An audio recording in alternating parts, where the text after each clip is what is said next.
Hello, good morning, good afternoon, good evening, wherever you are. Bobby, welcome to Barbados. We're I hope it's we're warmer there we're than it talking. is here. Oh my God, it's so warm. We are talking tech with Bobby Jones. We're going to get into a little bit more depth on Google Plus platform. You really don't need much more of an introduction if you haven't already watched the first or second parts of these video clips. Please go back and start from the beginning because it really helps you understand the connectivity of all of this. More importantly, the reasoning behind your need to get very adapt to this, just to adapt to this for your business and your growth and both personal and business growth, I think. Anyway, so Bobby, take it over. Okay, Google Plus is a really great platform for sharing things about your business. So people get excited about your business, about your products and things like that. And so those are the kind of things you should be sharing and can be sharing. We'll talk about how to share. We'll talk about events a little bit later in the video. We'll also talk about circle management, so how to create circles, how to delete circles, how to add people to circles, because we kind of touched on it briefly in the first video, but we're going to go a little bit more in depth and actually show you the circle management page. And we're also going to talk about events, which is a really powerful tool on Google Plus, and I think you guys are really going to enjoy getting to know that feature and really diving into it. So let's just go ahead and get started here real quick. I have signed into Google Plus, and I am at my home feed. So I've already gotten through the first steps. If you don't know how to get here, then you'll have to go watch our other video, which tells you all about how to get to this point right here. So now I want to share something new. So we talked about this briefly again in the last video. I would just type in right here in this box. I'll type in something a little more sensible than that. Hi, I'm no longer new to Google Plus. Okay, so we talked about how to share to a small circle, and the reason you'd want to share to a small circle is, again, like we talked about, you want just a very specific audience to see it. So you want to see just you just want your silvers to see it, or you just want your family to see it, or things like that. But when you're sharing things about your business, when you're sharing things that are going to get people excited about connecting with you and also sharing your content, you want to share it as broadly as possible. So what I do when sharing anything that, again, I feel like can be shared out to as many people as possible, there's three selections here in the who to share to selection box. There's your circles, which I go ahead and click. There's public, which I go ahead and click, and then there's extended circles, which I go ahead and click as well. So your circles obviously is every circle that you have already added to your Google Plus. Again, we'll get to exactly circle management in just a minute, but so that's all of your circles. Public is obviously public. Now the reason you want to add public in there is because when someone comes to your profile for the very first time and they're not actually connected with you, if you have nothing public shared with them, then they won't see anything on your profile and it looks like you're sitting on nothing.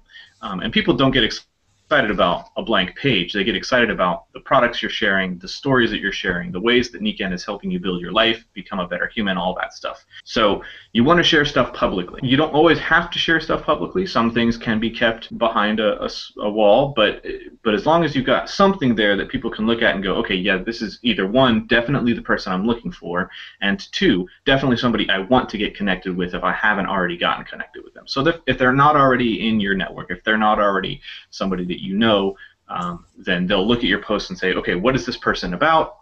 There it is. So that's why you want to share publicly at least every once in a while. Now, extended circles are everyone in your circles plus everyone in their circles.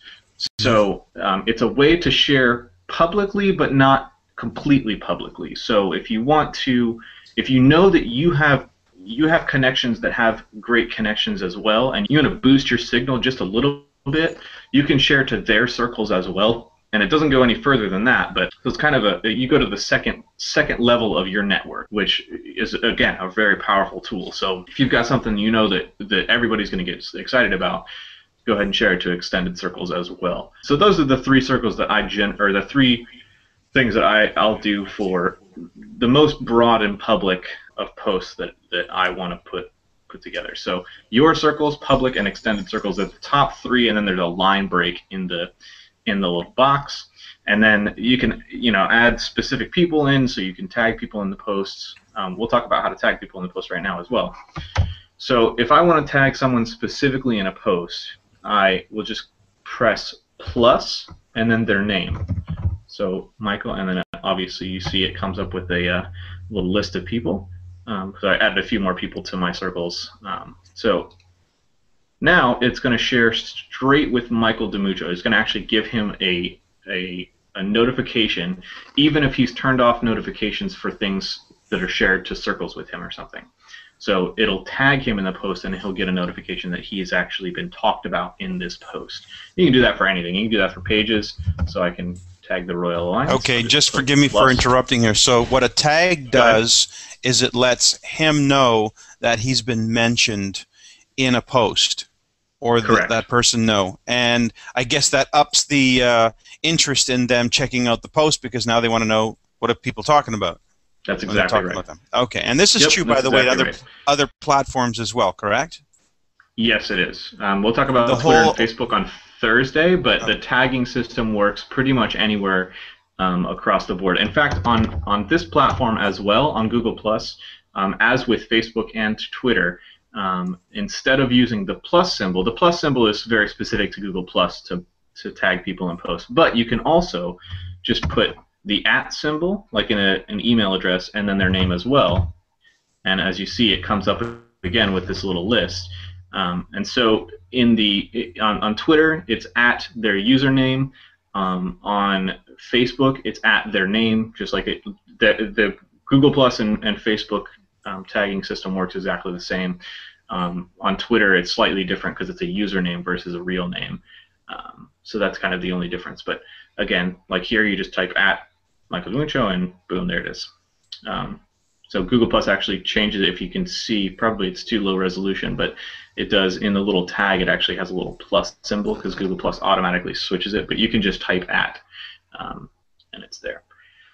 So yeah, it increases the sort of the presence of the post for that specific person or that organization that you're talking about. And also just kind of gets their attention. So it's really nice that if somebody has turned off specific kind of notifications, things like that, then it's there. Okay. So again, you can also send an email to your circles if somebody's in there that doesn't have a Google Plus account. Before you exit, would you mind just showing one of the smaller icons like camera or whatever, just in case you add a photo? Yeah. So if we add photos, the first little button here on the left, click it, and it'll come up with a couple of options. Add photos, which is a simple upload of a photo. So if you have a photo on your computer that you'd like to add, you can just click on that. Create an album is similar to that, except you'll select multiple photos on your computer, upload them to your Google Plus account, and it'll create like an actual photo album that people can just click through. Which is nice. And then from Instant Upload is if you have the Google Plus application on your phone, there's a feature in it called Instant Upload. So what that means is every picture you take on your device, whether it be an Apple iPhone or some kind of Android device, every picture you take gets instantly uploaded to Google. Does it get published? It doesn't get published, so okay. that's the difference. So if you take the photos and it uploads them to Google Plus to kind of save them in the cloud, so you don't lose any photos. And then when you make a post, you can add it from the instant upload, and that will post the picture. So that will make it public. Otherwise, it's completely private to you. You can go in and manage them and delete them as you wish. Okay, let me just sort of, the idea behind this would be then, like you mentioned before, you're at an event. And you'd like to showcase some highlights of the event. You could be snapping some pictures. It's getting uploaded automatically. And then when you want to post, you can post either a single picture or you can post several pictures from that in the form of an album from the entire lineup of pictures that you took. That's exactly right. That's exactly what it is. So then you also can take a photo directly from your webcam if you have a webcam. I would show that, but I think it pops up a different window. You won't actually see it. And then from Google Drive, so that's adding photos. It's fairly simple, fairly straightforward. Everything is very user-friendly once you get in there. So we'll go through adding videos. Adding videos is another very simple one. So adding videos, you upload a video. If you have a video on your computer that you'd like to upload, it will upload it directly to Google+, and then you'll be able to play it. It'll look just like a YouTube video, except it won't be published on YouTube, so it'll only be available to Google+. Then you can also add one from YouTube. In here, you've got 3 different options. You can search for a YouTube video, so anything. We could just search for cats, do a search, since that's the thing that everyone loves on YouTube. Then you just click one of these videos, and you'd add it into the post. You can also, if you have a specific URL of a video, I think I've got one on my clipboard, so there you go. Actually, this is us. So you could add that video directly from the URL of the video. And then if you have YouTube videos and your accounts are connected, so I don't have any videos found on this account, but it would actually be connected because YouTube and Google are all the same company. If you have uploaded videos to YouTube, your YouTube videos will actually be found right here in this little window.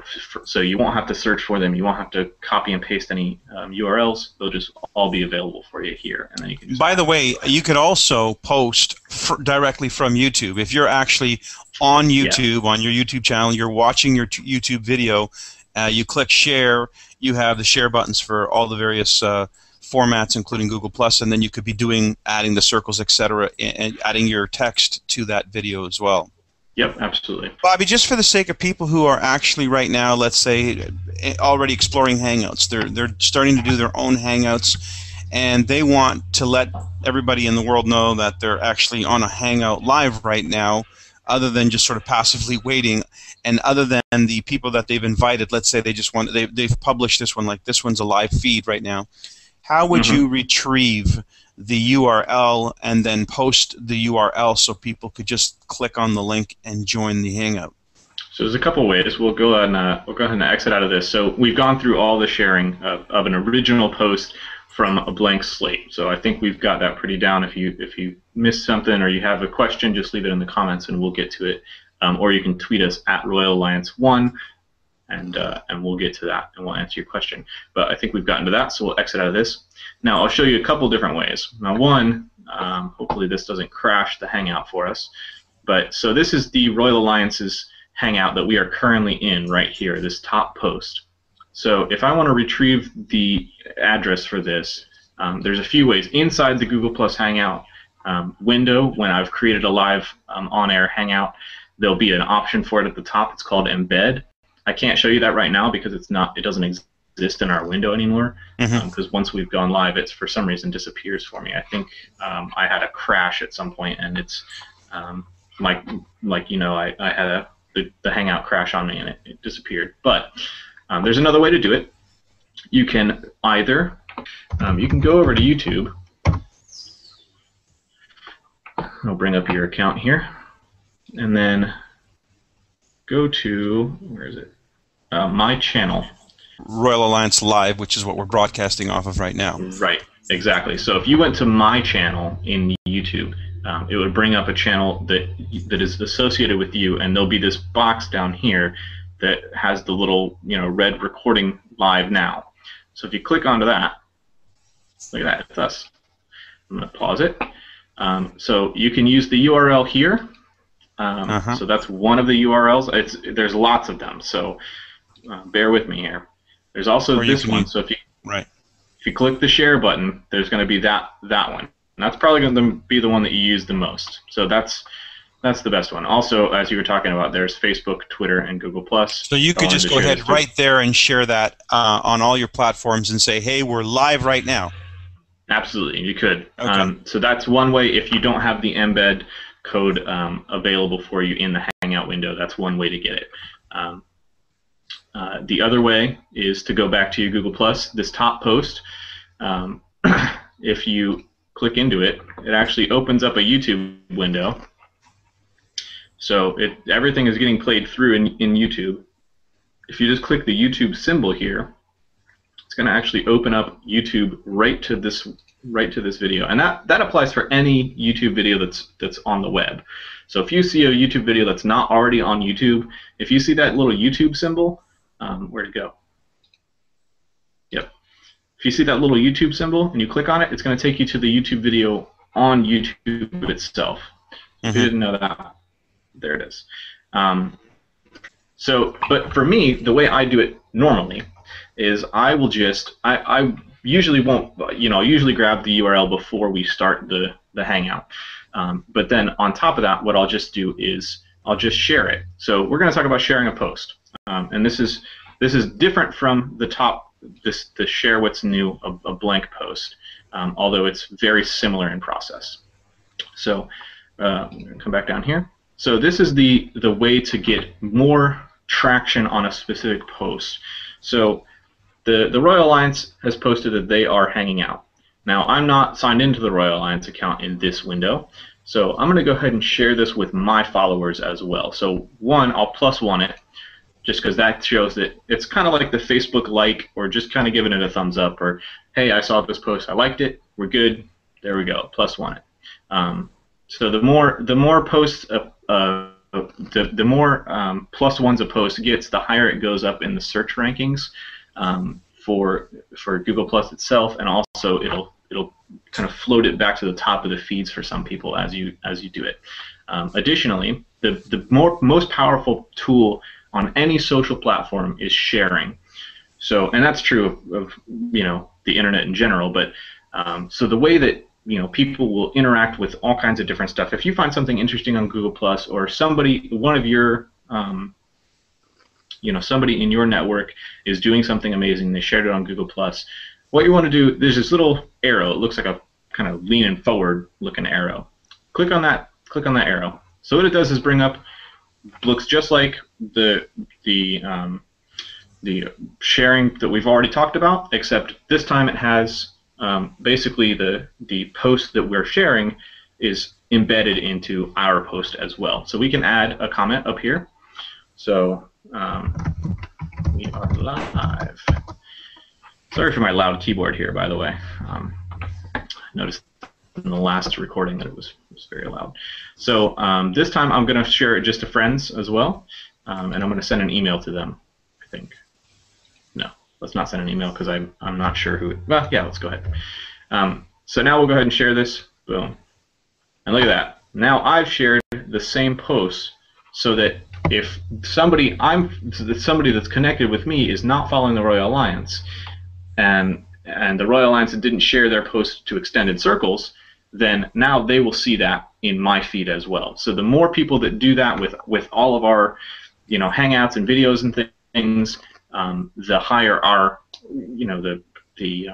Okay, let me just paraphrase this then. So Sure. What you're saying is, whenever we see a post, and this is pretty much regardless of any platform. I noticed now that Facebook is also including a share button with with certain types of posts when there's something embedded, like a picture or a video. On the mobile app, that's true, and they also on any if you're on your computer, any post should have a share button. Great. But on the mobile app, they just added that, which is really nice. So basically, when you are sharing, when you see a post, it could be anything. It could be any single post that you've picked up either by being linked in your circles to the Royal Alliance, or linked to your circles through your downline or your friends or your upline or your crossline. Somebody posts something. So for instance, Igor Grundle posts something, and I want to share that now with my circles. I just share it as you just did, and now it multiplies the number of people who are seeing that post. And this is what we talk about when we talk about cross-pollinating. All of a sudden now, one story in one camp has now been moved over to another camp. And somebody in my circles might turn around and look at that and say, wow, I'd like to share that in whoever else's circles. And they'll share that as well through their circles. Now, there may be overlap, but that's good as well, because it's top of mind. It brings it back on the screen of somebody's radar if they haven't taken the time to read the post.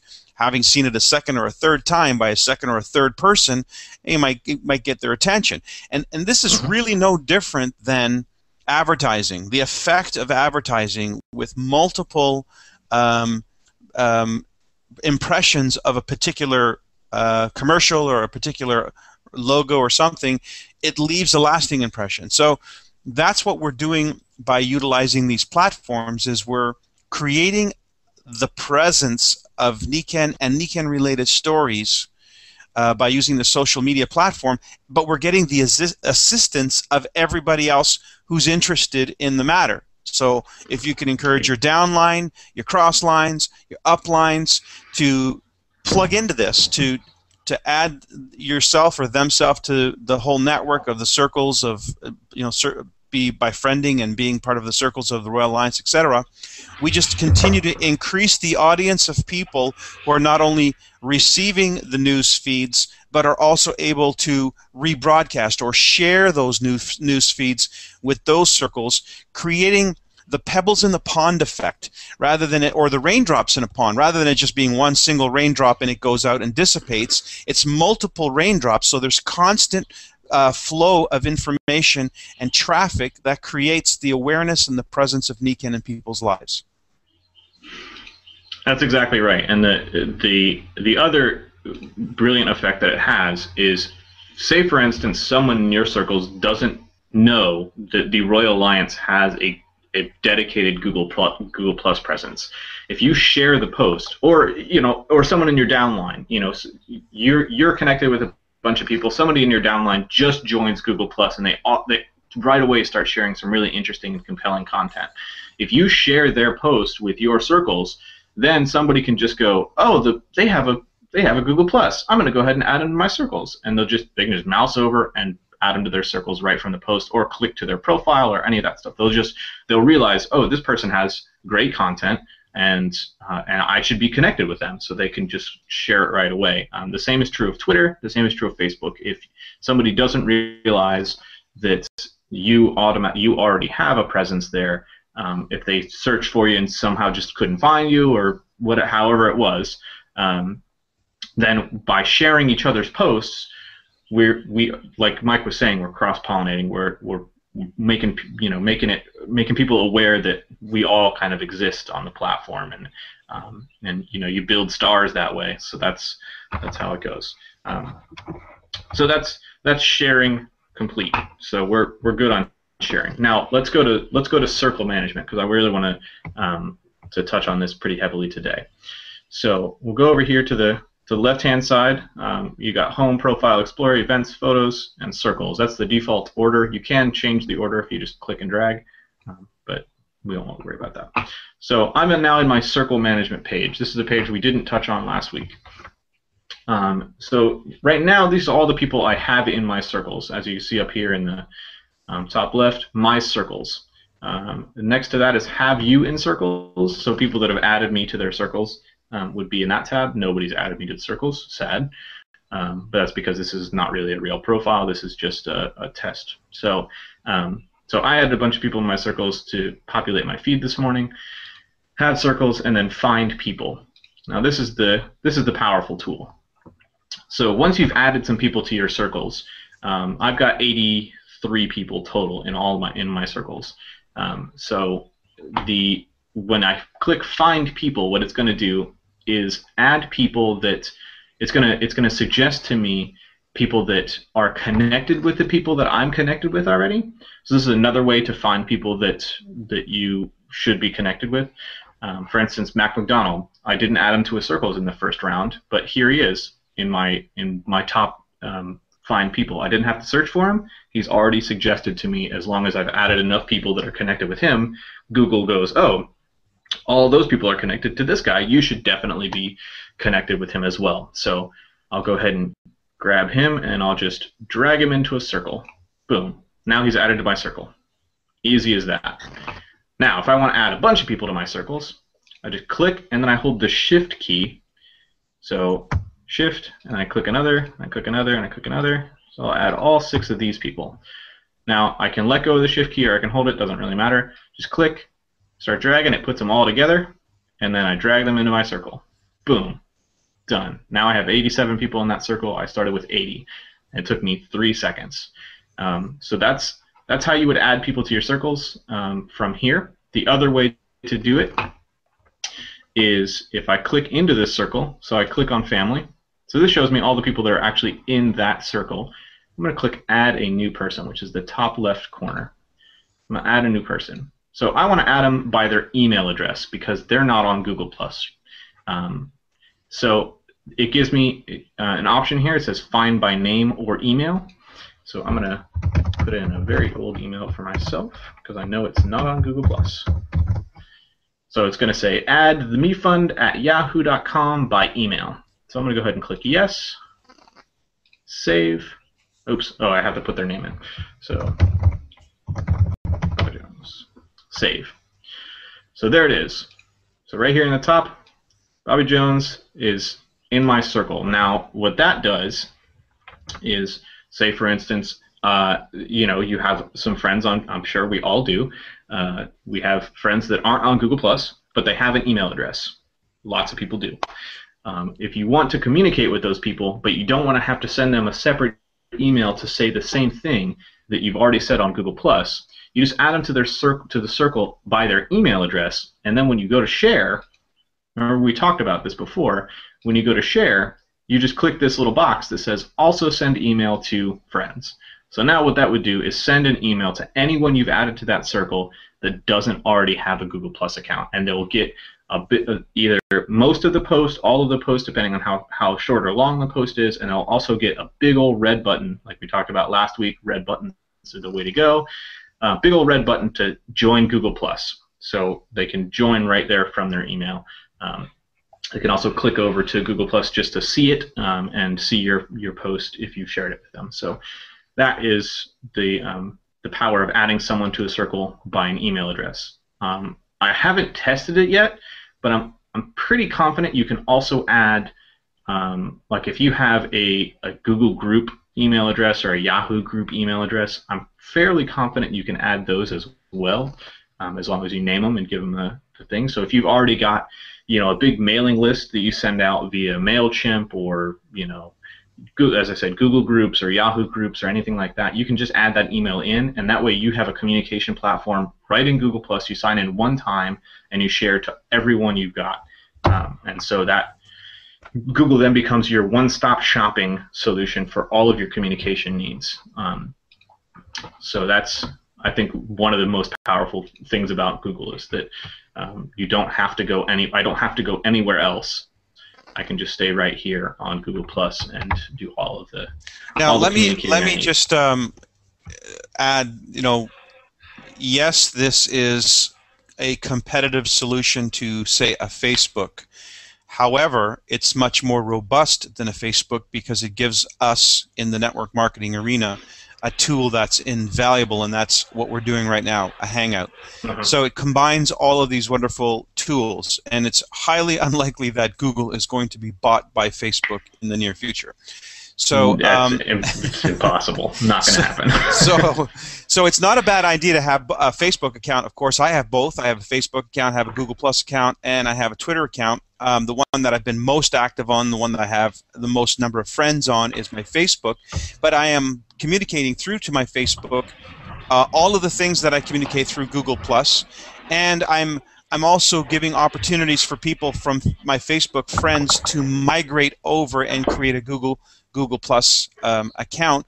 Ideally, it would all be housed within the Google+ platform, but that takes time. You know, 2,500 or so friends is going to take some time to migrate over. And I'm also encouraging my downline through emails. Every time I send an email to my organization, I'm reminding them to join Google+. I'm reminding them to participate in the Royal Alliance by adding Royal Alliance to their circles. These are prompts that they need to hear perhaps repeatedly so that they begin to understand that's a connection point between you and them. And it's by far, in my 21 years of network marketing, this is by far the most advanced and simple means of communication for me and my business. And what you said, Bobby, that's so important, I think, in this realm, is it's real time.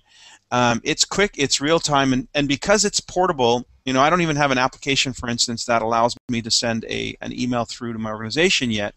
And even still, it's limited to characters, and it's limited to, there's just so much limitation. I can't do the cross-pollinating that I'm able to do through this Google+ platform. So it is just definitely the most superior tool in network marketing at this moment, and it's not a network marketing tool. It's open to the world, and hey, get this, it is free. Get it? Free.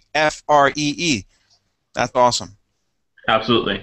And the other thing that is, you know, Google likes to promote itself. So when you're active on Google Plus, your post, if they're public, will actually start to show up in people's search results when they search on Google. So if someone is searching for a business opportunity or a health tip, and you are, a user of Google Plus, and you're kind of a big user on Google Plus, it may show up in some of the top results on Google. And so, it's another one of those opportunities where you're getting the broadest base possible. I mean, Google is the #1 website on the internet. So it's another one of those opportunities. Michael, you're not alone in the fact that your Facebook is a much larger audience right now, and that's sort of one of the things that Google Plus, I think, is having troubles with, is having these people kind of migrate over. And I don't think that's necessarily I don't think it's necessary for every one of your friends to migrate over to Google Plus. It would be nice, because then you really would only have to sign into one account ever. But to me, they serve two separate purposes. So on Facebook, the kind of people I'm connected with on Facebook are generally personal friends and people that I would feel comfortable sharing photos of my daughter, stories about my life, things like that. The people I'm connected with on Google Plus are more acquaintances, people that I'm interested in, that we have mutual interests, and also business professionals. So it's a slightly different audience, so you're going to share slightly different things with them. Of course, like you said, there's cross-pollination between the two platforms. If I'm sharing something on Facebook that's a broad enough audience, I'll share it on Google Plus as well. But I won't always share the same content to both, because if somebody is connected with me in both spots, then it starts to be noise on their feed and they don't pay attention as much. That's never good. You don't want to overwhelm somebody with the same post in 7 different places if they're connected with you. So you do want to sort of know your audience. So that's kind of the deal there. Great point. And for a lot of people, they're just revving up their social media engine. That's why you're even watching this. Hey, let me share something, Bobby, a little bit more advanced for those of you who are looking to do a Hangout and you see my name down below, and you want to add that to your Google Hangout. So over here on the left-hand side, there's the chat button, and it says chat by text. So if I click on that, that gives me the ability to start chatting up with whoever's on my call over here on the right-hand side. So I guess down the lower box. So I could, add a chat.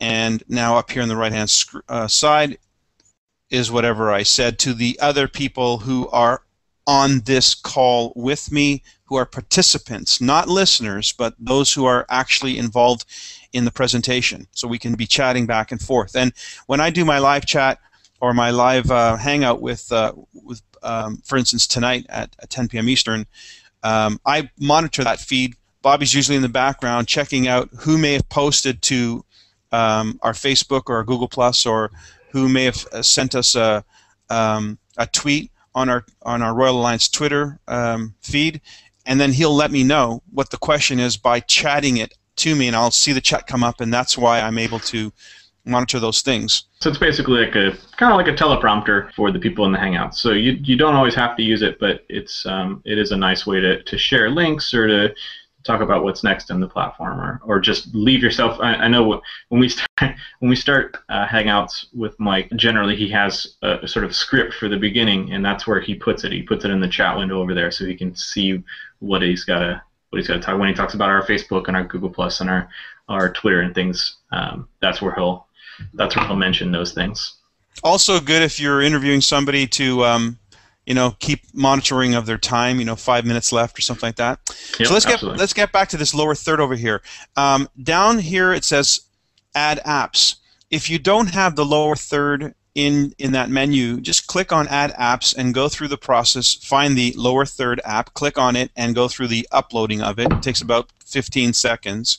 And you will have this lower third app added to your menu bar down on the left-hand side. When you click lower third, you'll see again on the right-hand side a bunch of different buttons you can push. But right there you'll see my name on the top. Your name should be already there, populated. If you want to change it, some people have gone in without capitals or whatever.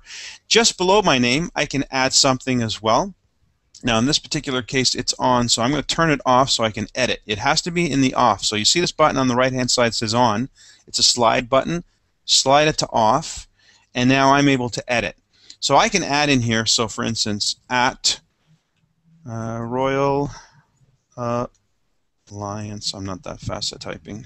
I didn't even spell it right, so let's try that again. Royal Alliance 1. So that's usually what I add so that people know how to reach us by tweet. You can change the color. I'm going to change mine to my typical gray, and then just turn it on. And it pops up. Now, you're not seeing that right now because it's on my screen, share, but as soon as I switch back, you're going to see the lower third, which is that, and let me just go ahead and switch back. You're going to see that lower third is now gray, and Royal Alliance 1 at Royal Alliance 1 is down below. And so when you're doing this for the purposes of a Hangout, it's always nice to have some kind of a label. You can monitor it. You can take it off. You don't have to keep it on through the entire process of your call. You can just switch it off and carry on from there, and then maybe switch it back on just by toggling that switch back and forth. Just a neat little feature. Yeah, absolutely. And so you did get to see a bit of the Google Plus Hangout window. In fact, I'll show you one other. I'll show you my screen, since my screen has a little bit different, a few different buttons from Mike's. So I'll go ahead and share this screen. In the top right left-hand corner, I have all the same, this chat, screen share, cameraman, lower third, all that stuff. I have all those same as well. I also have the invite people button. So if you were going to invite someone, you'd click on this, and then you have all the people you're connected with via Google Plus in here. You could just click on their name or type their name or type a circle in here. Any of that stuff, and it will they'll go ahead and add it into the Hangout. I'm going to close this out. But up here at the top, I have a big red button that says End Broadcast. Before we started today, it said Start Broadcast, and so that's the button you would click, because you can start a Hangout on air, which is what this is called, a live Hangout on the internet. You can start those anytime, but you won't go live on the internet until you've actually started the broadcast. So that's kind of the distinction. Over here you'll see that it says on air. It has the name of the chat and the number of viewers. So also before the Hangout will start, over here where it says to viewers, it'll have a link that says embed. So if you click on that link, it'll bring out a little window that has the HTML code for embedding it on a website if you want to do that, or just a regular link. So and then over here is the mute microphone button, the camera button. I can turn it off or on, the settings, and then the end call, the exit. If you're having any troubles with your microphone or your camera, just go ahead into settings, and I'll show you that window as well. The camera will be up here at the top. That'll be the first option. So I only have one camera installed, so it's grayed out. Like, I just don't have an option for anything else. I have a few different microphones, so it gives me some options there for the microphone. I'm going to leave it on default since that one seems to be working very well. And then for your speakers, for your headset or whatever, it also gives you a couple options there. I'm again leaving it on default device since it is working right now. Also, you have some options for fast connection or slow connection that adjusts the way that your frame rate happens, so you can keep up with the chat as it happens. So if you have a slow connection and you tell Google you have a slow connection, they will adjust your settings so that you don't fall behind the conversation. Which happens sometimes on Skype or other video editing or video sharing, or video conferencing services, where one member will be 10 seconds behind the conversation, and you'll kind of have to wait for them to catch up for them to participate. Google has kind of corrected that, and I've never been in a Hangout where somebody falls more than a half second behind the conversation, and they generally catch up pretty quickly. So that's a nice feature. Just for everybody, I haven't touched any of these buttons because I go with the default. So this is sort of an advanced. Generally speaking, you never have to touch these. If you launch the Hangout and something doesn't work, this is the first place to check, just to kind of see all the things. So just a footnote too. It's a good idea. Good idea to get yourself a headset with microphone. It just really enhances the quality of the sound for people listening, so there's not that echo or hollow room feel. So I'm going to get over to events, because I did want to touch on that today. So over here in the left-hand side navigation, that's where all of our navigation is on Google+. They may change that at some point. It used to be at the top, now it's on the side. You know how they change websites all the time. So right now it's on the left-hand side and has been there for quite a while, so I think it'll stay there for a while. We're going to go down here to events. Click on events. Now this is going to bring up a bunch of different options for you. You can actually just go through the tutorial of the events, but Google is kind of weird about tutorials in that they don't teach you a whole lot, which is why we have to do these videos. If there are events that have already been scheduled in your circles, so if someone has already created an event and they're in your circles, they would actually show up here in this window. No one in my circles has, so they're not here, or at least they haven't invited me to any events. And I think that's the key, is they have to have invited you to the event for it to show up in your window. So you can, as it says, you will be able to view events in your Google Calendar once they have been added. So what we're going to do is we're going to go ahead and create an event. Big red button again, create event. So this is how you create an event. You can take the quick tour, but that's what I'm about to give you, so we're not going to do that. So the event title, we're going to say Nikan in home. So that's going to be our event title. So I've got some options over here. My guests can invite other people, absolutely. My guests can add photos, yes, I do want that. In advanced, it says, do you want this to be an online-only event? So I just want it to be a Google Hangout. I can go ahead and do that. So if you just want to schedule, say, a meeting with your downline, you just go ahead and click that, and it'll change some options in here, and it'll just go ahead and add the Google Plus Hangout. Or the event on air, which means that anyone can view the event. So if you're going to have, say for instance, when we do the Royal Alliance in May, well, when we do that in Orlando, we're going to create a Google Plus event, and we're going to make it an event on air, which means everyone can see it, so that we get the broadest range possible. And that also will enable some other interesting things here. So we're going to show additional fields, so we show all these things. So the location, if if it's going to be in, let's say the Omni Orlando Resort in Champaign's Gate, Florida. See, one of the great things about Google is it knows all kinds of things about maps and locations and things. So we're just going to say it's going to be there. Probably won't be, but that's fine. So we're going to type in just a few characters to find out where it is, and boom, there it is. Now what's going to happen is it's going to actually, you see how it says 1500 Masters Boulevard. When people see the event after they've responded to it, it'll actually give them a map directly to the event, which is great. The details are, what's going to be happening at the event. So we're going to be hanging out and learning. Obviously, if you have like a long title or a long description of the event, which we generally will, you'll put that in there, but we won't spend as much time there.